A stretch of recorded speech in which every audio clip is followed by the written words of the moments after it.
It didn't start with yelling. It started with a smile and a box.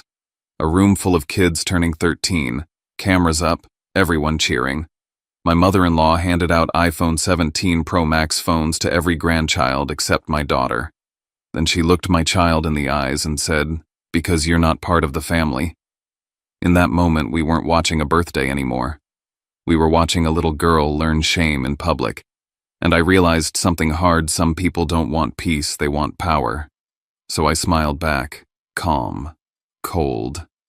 And I gave her 24 hours to get out of my house, the one she'd been living in for free. Now, let me tell you exactly how it got to that point.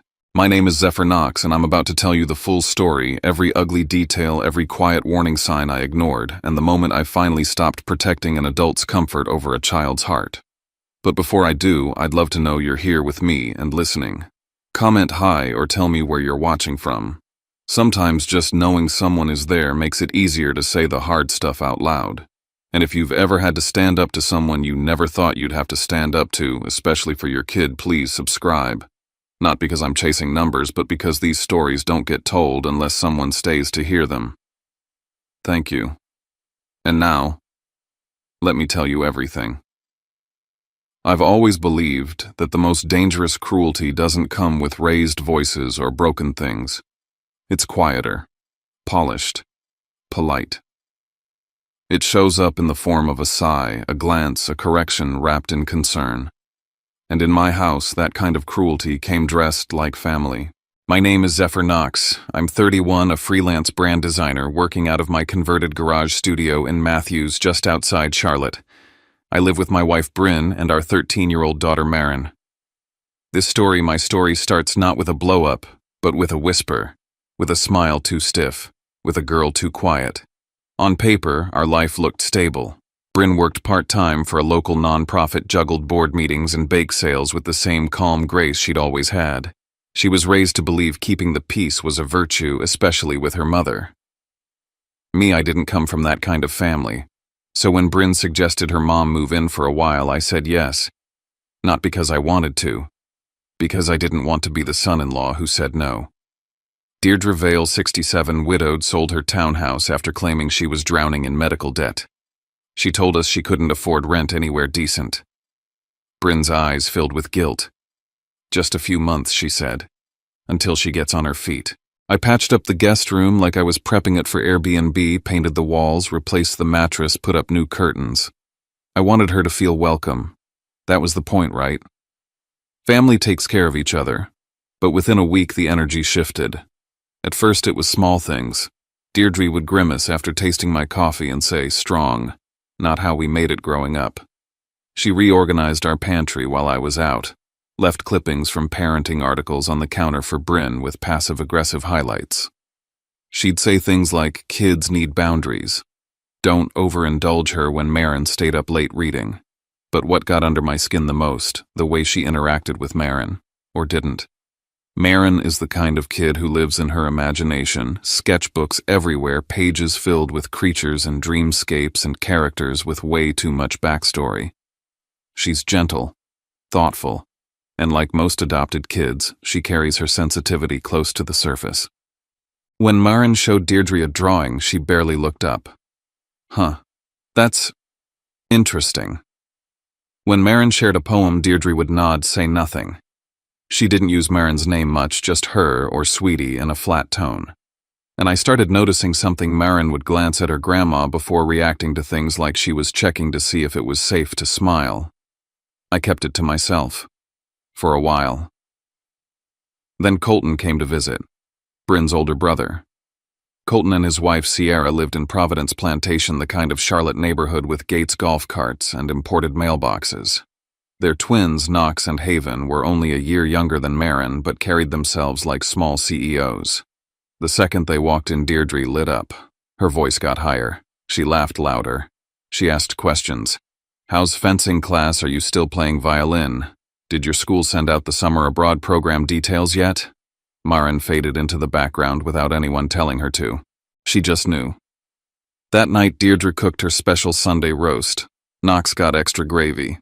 Haven had her own separate side of mac and cheese, no breadcrumbs. Deirdre forgot she didn't eat red meat. Forgot or didn't care. Marin said thank you, ate the peas, then went upstairs without a word. I brought it up to Bryn after the dishes were done. She cooked around their preferences, but not ours. Not Marin's. She's adjusting, Bryn said quickly. She's in a new environment. She's trying. She's not trying with Marin. She's 70. She says things weird. It doesn't mean anything. That's when I stopped talking about it and started writing it down.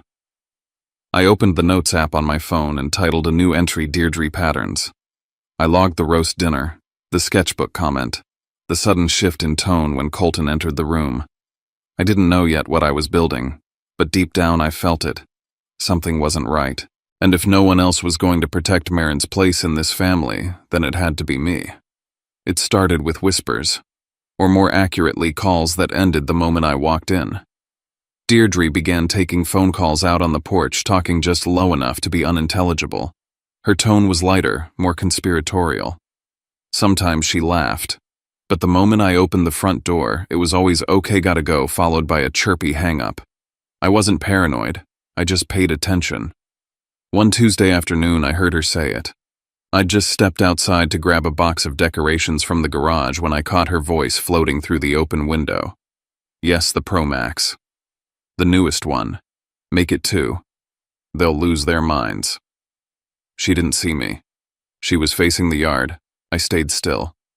Pro Max, as in iPhone 17 Pro Max. She ended the call, turned, and froze when she saw me. Just figuring out birthday plans, she said smoothly. You know Knox and Haven's party is coming up. Right, I said, forcing a smile. Joint party this year. Much easier.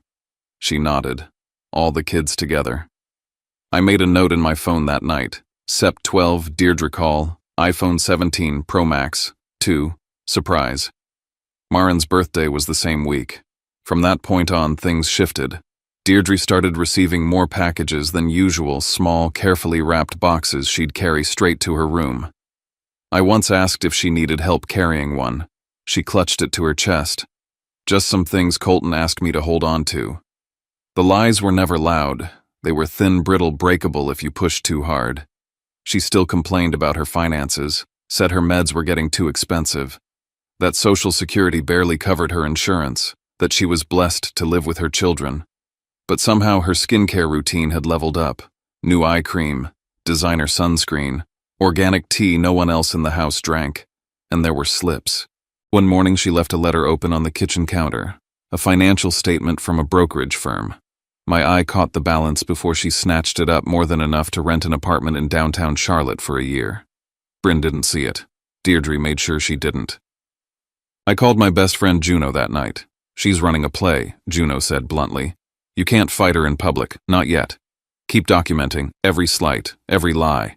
If she's setting something up, you're gonna need the receipts. So I kept going. Screenshotted every text Deirdre sent in the family group chat that only mentioned Knox and Haven. Not once did she mention Marin. No good luck on her spelling bee. No happy birthday emoji. Nothing. The final hit that week came from Marin. She approached me while I was loading dishes and said, Dad, did I do something wrong to Grandma? The weight of that question sank into me like an anchor. I knelt down beside her and looked her in the eye. You did nothing wrong, I said. You are kind and good and smart. Sometimes people don't see clearly, but it's not your fault. She nodded, but I could tell. Something inside her had already shifted. Then Deirdre dropped the suggestion. Why don't we just do one big birthday party this year, she said breezily over dinner. The twins, Marin, everyone, all together. It's simpler. You know how busy people are. It sounded harmless, but I saw it for what it was. She wanted an audience. She wanted a stage. I smiled, agreed, even offered to help with planning. But inside I was done playing nice. Because if she was going to try something, make a point, send a message, I needed to be ready. Not just with a feeling, with proof. The week before the party felt like a machine that I couldn't stop. We were caught in a flurry of planning, ordering, coordinating, making lists, crossing things off, except I had the sinking feeling that the person pulling the strings wasn't me or Bryn. It was Deirdre. And she wasn't planning a party. She was staging a show. It started with a conversation at breakfast. For an age like this, Deirdre said, stirring her tea with a little more force than necessary, you want to make sure it's memorable. They're entering their teens, you know. That's a real milestone. Bryn nodded slowly. We were thinking something intimate, just friends and close family. Oh no, honey. No. You only get one shot at 13. You should go big, invite everyone, make it count. And just like that, it wasn't a birthday party anymore. It was an event. The invitations expanded. The community center reservation went from one room to a double space with better lighting. I designed the digital invites. Bryn coordinated RSVPs and catering. Colton and Sierra said they'd bring beverages and maybe a photographer because they had a friend with a drone. Deirdre, of course, had opinions. We need a good photo backdrop, she said one evening, flipping through Pinterest boards. And the gifts. Well, the gifts should reflect how much we value them. They're practically little adults. Maren, sitting across the room, barely looked up from her sketch pad. Later that night, while we were folding laundry, she told me quietly, I don't want anything fancy, just like sketch markers. And maybe a new phone if it's not too much. I knew her phone was on its last leg. We'd talked about replacing it. Something affordable, functional. Nothing extravagant. She wasn't asking for a status symbol, just something to stay connected. Something her friends had already had for a year. I said, we'll see what we can do, okay? She smiled, but I saw it. She was watching Deirdre out of the corner of her eye, as if even hoping for something came with conditions. A few days later, I caught Deirdre on the porch again. I hadn't meant to eavesdrop, I'd just walked past on the way to the trash bins, but I heard her say it plain as day. Remember the Pro Max, the newest one? They're going to love it. Everyone should see their reaction. She hung up before I reached the porch. Inside, Bryn was icing cupcakes. Maren was upstairs, and I just stood there holding a trash bag, wondering how far this was going to go. The deliveries started coming daily. Packages of all sizes. Deirdre was always the one to meet the delivery guy's sign, quickly hustle everything to her room. One afternoon, I passed her in the hallway, struggling with a medium-sized box. The label read, Fry Electronics. She noticed me notice it and turned her body swiftly to shield the label. Colton's, she said before I even asked. I'm just holding it for him. Don't make that face. I didn't say anything. I didn't have to. The lie was thin, and she knew it. Meanwhile, Bryn and I were finalizing the setup at the community center. I'd booked the smaller room, enough space for friends, family, and a few kids to run around without overwhelming anyone. Deirdre said it was too cramped. You don't want the twins to feel boxed in. They're used to more space. I didn't budge, but I understood her angle now. She wasn't planning for comfort. She was planning for spectacle. Every decision she made had one purpose: make Knox and Haven the center of attention, and quietly but decisively push Maren to the margins. One night during a casual conversation with a neighbor, Mrs. Daly, from across the street, Deirdre said something that chilled me. They're growing up so fast, Mrs. Daly had remarked. Yes, Deirdre smiled, Knox and Haven are really thriving. Such bright kids. And Maren, well, she's our special case, isn't she? I saw Bryn flinch. Mrs. Daly looked confused. I stepped forward and changed the subject before Maren could hear. But I made a mental note. This wasn't a slip. It was a strategy. That night I told Bryn I wanted to scale back the event. It's not about the party anymore. She's making it about status. Bryn hesitated. She just wants it to be nice. Does she? I asked. Or does she want to prove something? There was a pause. Then Bryn said, I'll talk to her. But maybe we just get through it. For Maren's sake. That's the thing. I didn't want to just get through it. I wanted to protect our daughter from the slow, systematic erosion of her sense of belonging. The night before the setup, I heard Deirdre on the phone again. I couldn't hear everything, but the final sentence came through clear as a bell. Make sure they're all watching when it's unwrapped. I stood in the hallway in the dark, hand clenched. Tomorrow was no longer just a party. It was a declaration. The morning of setup, the house felt like a stage crew prepping for opening night. Boxes, balloons, lists. Bryn was cross-checking RSVPs. I was packing up the car. Maren stood near the front window, sketchpad in her arms, but she wasn't drawing. She was watching. At the community center, I took the lead on decor while Bryn coordinated with the staff. Deirdre arrived last, sweeping in like a pageant coach. "Let's move the gift table," she said, "front and center. That way we get the best angle for photos." I looked at the original layout I'd helped draft. The gift table had been against a side wall, accessible but subtle. "I think we should stick to the plan," I said. "But Colton and Sierra will need space, and their gifts will be, well, you know. It'll look better this way." Her voice was sweet, but her eyes said, "Don't challenge me." I didn't move the table, but I didn't argue. I asked one of the staff to take a photo of the layout, just in case. Back home, I was cleaning up the living room when I found a stack of name cards near a spool of ribbon. Each one had a message written in Deirdre's looping script. "To my brilliant boy Knox, to my shining star Haven." That was it. No cards for Maren, no blanks waiting to be filled. I didn't touch them. I didn't bring them up. I just photographed them and logged the time. I was no longer waiting for proof. I was collecting it. That evening we had a few neighbors over helping inflate balloons and fold tablecloths. Deirdre held court with a glass of white wine telling stories. And again she said it. "Maren's a bit different, you know, not like the other two, but she's got her own thing going." She said it with a smile, like it was an endearing oddity. Maren heard that one. She was standing near the stairs holding a tray of utensils. She didn't say anything, just kept walking. Later that night she asked me, "Is it bad to be different?" "No," I said. "It's the best thing about you." She nodded, but she didn't smile. The worst moment came the next day during a last-minute Target run.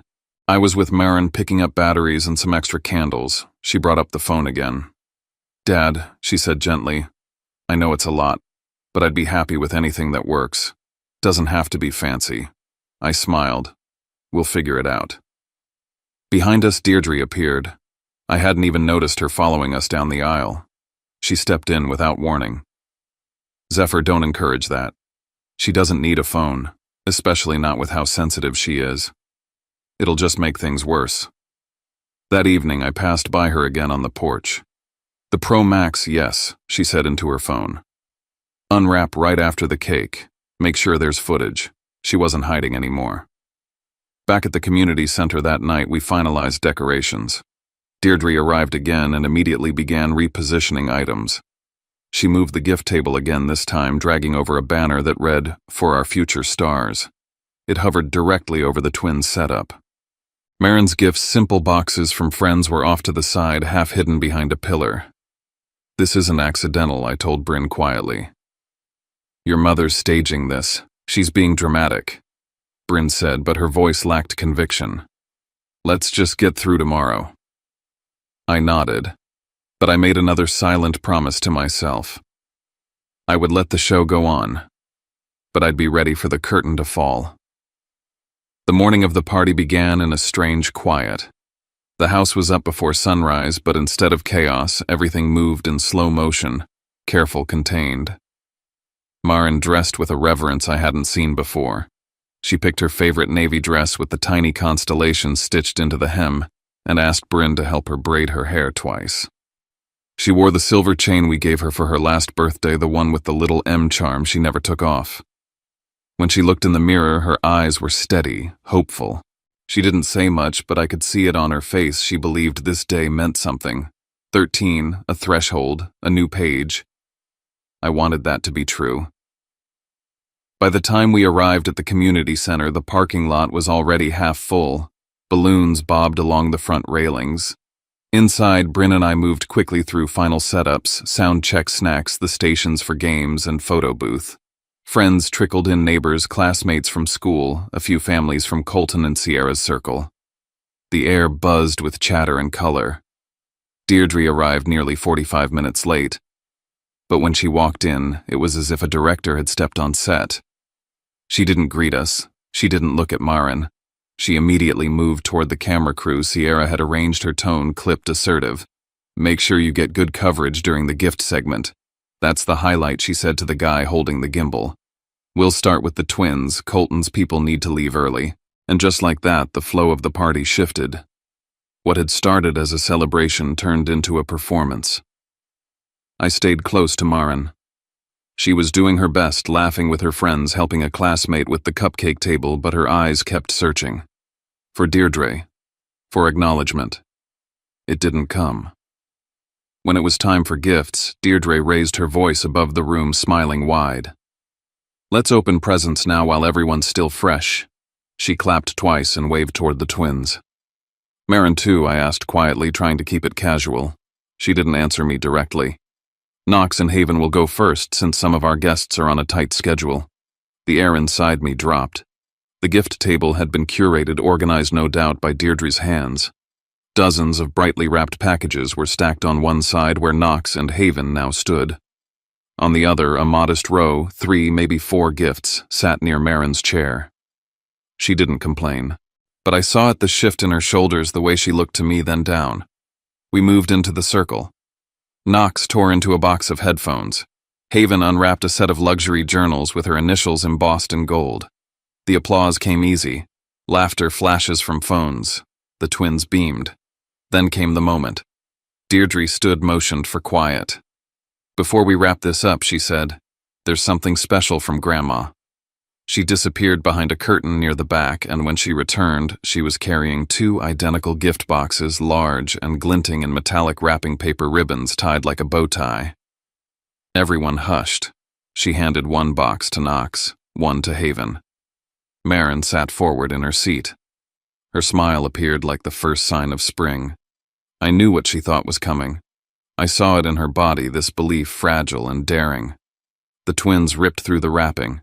Cheers erupted. iPhone 17 Pro Max, top of the line. "Oh my God." Haven squealed. Knox raised his like a trophy. Someone shouted, "Whoa, those are insane." Deirdre smiled, satisfied.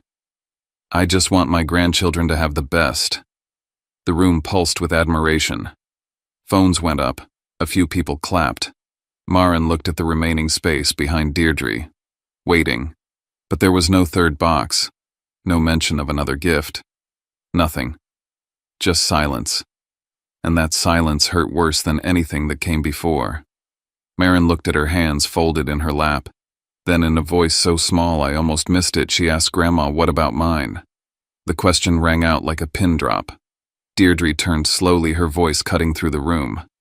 "No," she said, "because you're not part of this family." Time stopped. Maren froze. I stood. Gasps fluttered through the crowd. A couple people shifted their gaze uneasy. Some still held their phones recording without thinking. Deirdre didn't flinch. She added, "You were adopted. You're not blood. You should know your place." The breath left my body. I saw Bryn's face collapse, horror washing over her features. I moved toward Maren, but she was already on her feet, hands shaking, cheeks flaming. She ran, down the side hall, into the restroom. I followed her. I didn't look back. I found her in the corner stall, curled up, sobbing into her sleeves. I dropped to the tile floor outside and spoke gently through the door. "You didn't do anything wrong. Nothing about you is wrong. I'm here. I've got you." I didn't know how long we sat like that. Eventually, Bryn came in, her eyes red, her body trembling. She didn't speak. She just knocked once on the stall and said, "Baby, can I come in?" Maren unlocked it. The party unraveled without formal ending. Some guests left quickly, embarrassed. Others lingered near the food table, awkward and unsure. Colton and Sierra stood by the balloons, whispering fiercely. Deirdre remained seated at the center table, unbothered, sipping from a paper cup. She looked like a queen who had done exactly what she came to do. We didn't say goodbye. We left. In the car, Bryn didn't speak. She stared straight ahead. Maren leaned against me, silent, her hand gripping mine like an anchor. I knew the damage had just begun. That night, no one ate dinner. Maren shut herself in her room. She didn't even undress. Just curled up in bed, fully clothed, her phone turned off. Bryn knocked twice and got no response. She left a glass of water outside the door. I stood at the top of the stairs and stared at nothing. We didn't sleep. In our room, Bryn sat on the edge of the bed, fingers twisting her wedding ring. "I don't know who she is anymore," she said. "She's always been this," I replied. "We just didn't want to see it." The next morning, I found Deirdre in the kitchen. She was humming. She stirred her coffee, complained it was too strong, and asked if we needed anything from the store. She didn't mention the party, didn't acknowledge what had happened. When I brought up Maren, she raised her eyebrows and said, "She'll get over it. Kids are too soft these days." That's when I really knew she hadn't acted out of anger. She'd acted on purpose. Later that morning, I got a call from Maren's school. Her counselor said she'd been withdrawn in class, unresponsive, avoiding group work. She hadn't turned in a single assignment since the party. "She's usually engaged," the counselor said. "Something changed. We'd like to meet with you." I thanked her and hung up, but my hands were shaking. It wasn't just an incident anymore. It was trauma, and it had consequences. Bryn and I talked that night. For real. No more defense. No more benefit of the doubt. "We can't keep her here," I said. "She's not safe." "She's my mother," Bryn whispered. "She's our daughter." That broke the spell. The next day, while folding laundry, I found an envelope tucked inside one of Deirdre's coats, slipped between receipts. It was a printed invoice from Fry Electronics. 2 iPhone 17 Pro Max. Purchased 12 days before the party. Paid in full. Shipped to our address. Email confirmation under a name I recognized: mine. My old Amazon account, the one I hadn't used in years. Somehow she had accessed it. Maybe through Bryn. Maybe while using our computer. The name and billing address were mine. But the card wasn't. She had used our household, our identity, as her staging ground, and she did it without shame. When I confronted her in the kitchen, she didn't deny it. She just turned her back and kept chopping onions. "That's fraud," I said. "No," she said. "That's gratitude. I needed a card. You had one. You should be proud I bought something meaningful for once. And Maren." She shrugged. "Maren's soft. That's your doing. She needs to learn life doesn't hand you things." I stared at her, stunned. Then came the final blow. "Bryn will come around," she said. "She's always been loyal to me. You..." She pointed with her knife. "You're the problem. You're the one turning her against her own mother." That night, Bryn heard everything. She stood in the hallway, silent. Then she walked to Maren's door and knocked. This time, Maren let her in. They sat together for over an hour.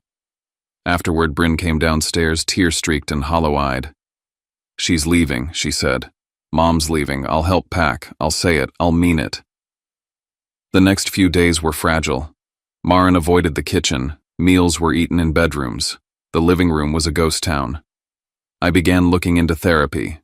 Bryn called her brother and told him not to drop by. We kept everything quiet, focused on healing. But Deirdre didn't leave. She lingered, and at the next meal she did attend 3 days later, she looked directly at Maren across the table and said with a sneer, "So what, you're going to cry forever?" I stood up. So did Bryn. And I said for the first time without a trace of doubt, "You have to go." She didn't argue, but her eyes narrowed. This wasn't over, not for her, but for us, it had to be. Maren wasn't just quiet after the counselor's call. She was erasing herself. She stopped drawing. That alone was enough to make my chest cave in.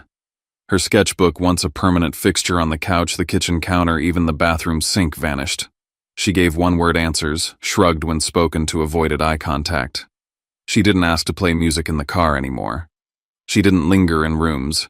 She slipped away before she could be pulled into the center of anything. That night, I sat in the kitchen with my laptop, the only light in the house coming from the screen. Everyone else was asleep, but I couldn't let it go. I started reading, studies, reports. I found a paper on the psychological effects of familial exclusion, and suddenly it felt like I was reading about my daughter. Words hit like punches. Chronic shame. Diminished self-worth. Hypervigilance to emotional rejection. I took notes, linked behaviors. I cross-checked symptoms. My daughter wasn't just sad. She was internalizing that she didn't belong in her own family. At 4 a.m., Bryn came downstairs. She looked like she hadn't slept either. She sat beside me. For a moment, she said nothing. Then my mom used the word family like a weapon, she said, and she pointed it right at Maren. That was the moment Bryn shifted. Not because she stopped loving her mother, but because she started loving our daughter more.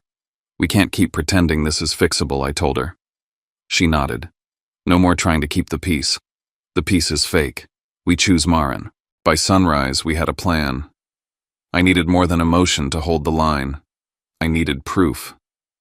That's when I remembered the whispers at the party. The stranger saying that one's not really hers. The sidelong glances. The pregnant pauses. I started combing through the family group chat, digging back weeks. A message stood out. Deirdre had sent a reminder to a cousin before the party about the adopted one, saying she's sweet but not blood. It was subtle. Just enough plausible deniability to make it slippery. But it was there. I dug further. A friend of Bryn's texted her a few days before the party saying, "Your mom was so weird at brunch, kept calling the twins her only real grandkids." I thought Maren was too. The pieces locked into place. This wasn't an accidental cruelty, it was seeded, planted. After Maren left for school the next morning, I turned to Bryn. We do it now. We talk to her. No more delay. Deirdre was in the kitchen again, wearing the same pink fleece she always did in winter. She was stirring her coffee like nothing had happened. She looked up at us and smiled. "What's with the morning face, bad news?" "Sit down," I said. Her smile faltered. She sat. I didn't raise my voice. I laid it out point by point. Her comment at the party, the gift imbalance, the receipts for the iPhones, the quote-unquote jokes to neighbors, the messages, the way Maren was unraveling because of her. "I'm not asking if it was intentional," I said. "I'm telling you what it did." Deirdre blinked, then she leaned back and said flatly, "Fine. I'll apologize, if that's what you want. I'll say whatever you need me to say." "No," I said. "We don't want you to perform. We want you to actually care. That girl is too sensitive," she said with a dismissive wave. "You're all too soft. It was a party. People get left out. That's life." Then she laughed, and added, "I gave those phones to the twins because they'll carry the family name. That's worth investing in." I looked at Bryn. Her face was pale still. I could see it in her, the final thread snapping. "You think I made a mistake marrying him," she said slowly, her voice trembling. Deirdre didn't answer. "You think adopting Maren was a mistake," she added. "I think," Deirdre said, her voice sharp, "that you used to be smarter about your life." We didn't need to say anything else. But Deirdre wasn't done. That afternoon she called Colton. By evening he and Sierra showed up at our door. "She told us you were throwing her out." Colton said, his arms crossed. "That she's being treated like a criminal." I didn't argue. I handed him a folder. Inside were the receipts for the phones, screenshots of the group chat, a written summary of her statements, photos of the party table, the 2 gift boxes, the empty space beside them, the message from Bryn's friend. "I'm not throwing her out," I said. "I'm protecting my child." Colton read in silence.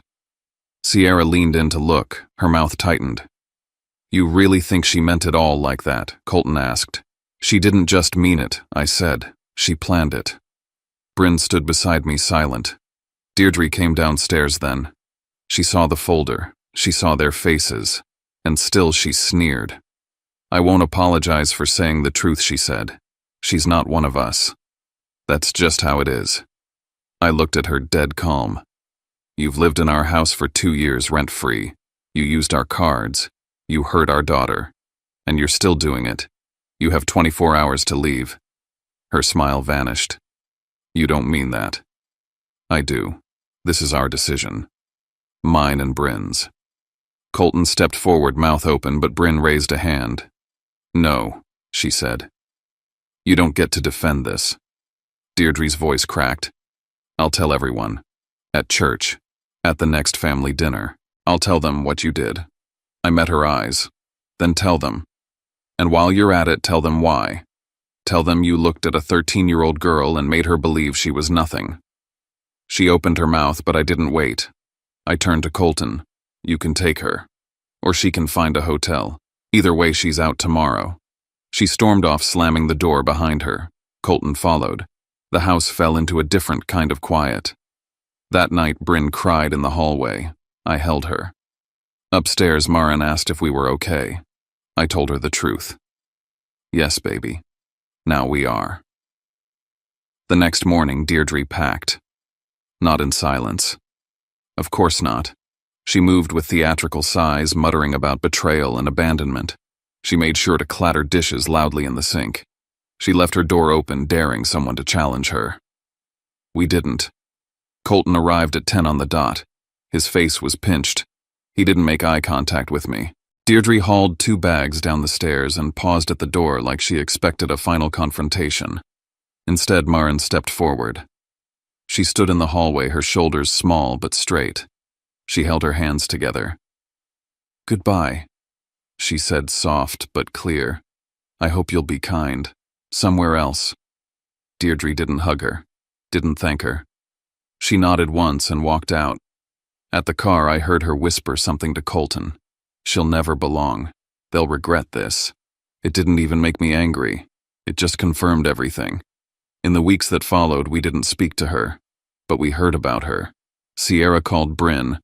Apparently, Deirdre had started criticizing everything how Sierra cooked, how they disciplined the twins. She even accused Colton of favoring Knox over Haven. The same old cycle. Just a different house. Colton called me late one night. You were right, he said. We didn't see it before. But now we do.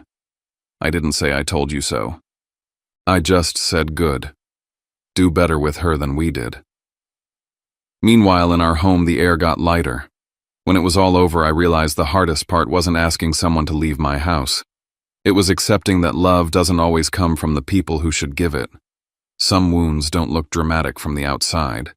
They look like a kid putting away a sketchbook, a quieter dinner table, a smile that shows up a second too late. And in those moments, what saves us isn't winning, it's being chosen again and again by the people who mean it. If this story left anything sitting heavy in your chest, you're not alone. Sometimes we don't need a verdict. We just need a place where someone understands the shape of what we've carried. So if you want, you can tell me in the comments where you're watching from, or leave a few lines about a moment you had to draw a boundary for someone you love. Only if you feel like it. I read more than you think. And if you'd like to stay with us, this little corner where we listen, share, and make space for the truth without tearing anyone down, subscribe and come back. Not as a number, but as part of a community that gets it. Thanks for sitting with me. Take care of yourself, and I'll see you in the next story.